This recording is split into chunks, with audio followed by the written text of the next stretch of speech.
being friends with popular people like the Dalai Lama and sponsoring them and letting the Chinese people have their spirituality back and apologizing to the Falun Gong people and letting them go Falun Gonging around freely in the traffic.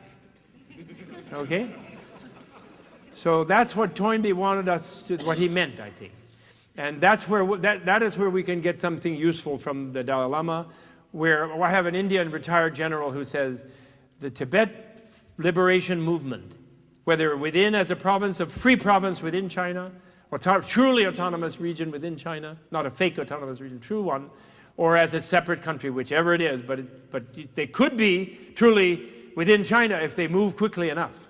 The Dalai Lama is ready to vote to have it within China. That movement, based on nonviolence, must not be allowed to fail. It is the beginning, it is the first thread in the fabric of the global culture where nonviolence gains the respect that it really needs. And then that will move in every violent conflict in every direction. And then the Dalai Lama's statement to the European Parliament after 9/11, where he said, in this 21st century, we must not have war. It must be banned definitively. Dialogue and negotiation must replace it. And that dialogue and negotiation must be against the background that everyone is confident that the other one will not resort to violence. And if some individuals who are so jaded and crazy and alienated, they do acts of terrorism, the communities must never use that as an excuse to alienate the entire communities. There was a wonderful thing, here again the wisdom of India emerges. And a wonderful thing I thought that was little noticed.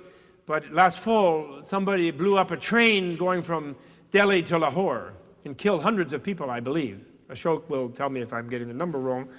And a terrorist thing, terrible thing. But almost immediately, Manmohan Singh and even Musharraf, with all of his faults, they both made a statement that this was deplorable.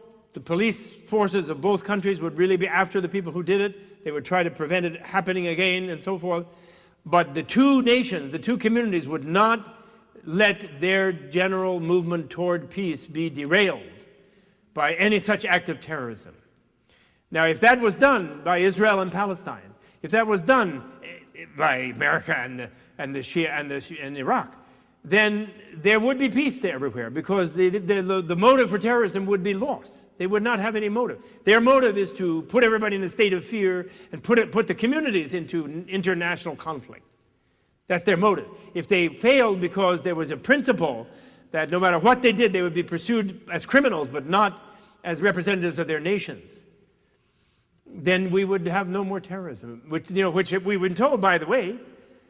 I mean, in Canada, I don't know if you hear these things, you may be spared some of these wonderful pronouncements that we hear in the States. But we've been told that it's an unwinnable war, it's endless, it's going to go on forever, which means that that budget of 1 point some trillion has to be paid to them, to Halliburton and Kellogg Brown and Root and the contractors, the Blackwater, or whatever it's called, the Blackstone, I don't know what it is, something. And it has to be paid to them forever, and they'll never succeed. So we must live in fear and terror forever. Isn't that not ridiculous? I mean, that's utterly absurd. The Buddhist education would have us make it our personal duty, all of us, to continuously educate ourselves in being happy. So that's our duty. That's my appeal to you. We become so happy by whatever method. If we have to follow Mathieu Ricard and meditate with electrodes on our head in a high-intensity MRI machine or whatever it is, we insist on being so happy that even if they kill us, we will die happy.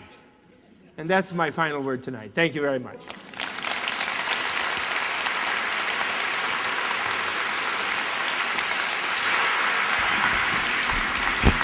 Thank you.